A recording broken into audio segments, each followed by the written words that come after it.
చింతకాయల అయ్యన్నపాత్రుడిని నేను శాసనసభ సభ్యునిగా ఎన్నికైనందున శాసనం ద్వారా నిర్మితమైన భారత రాజ్యాంగం పట్ల నిజమైన విశ్వాసము విధేయత చూపుతానని, భారతదేశ సార్వభౌమాధికారాన్ని సమగ్రతను కాపాడుతానని, నేను స్వీకరించబోయే కర్తవ్యాన్ని శ్రద్ధాశక్తులతో నిర్వహిస్తానని దైవ సాక్షిగా ప్రమాణం చేస్తున్నాను.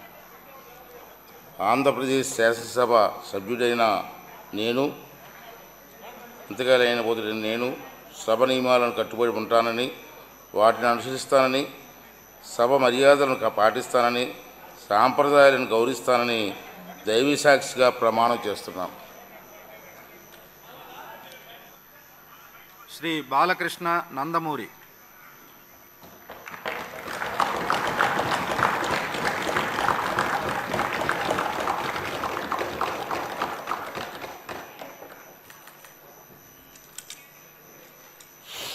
నందమూరి బాలకృష్ణ అని నేను శాసనసభ సభ్యునిగా ఎన్నికైనందున శాసనం ద్వారా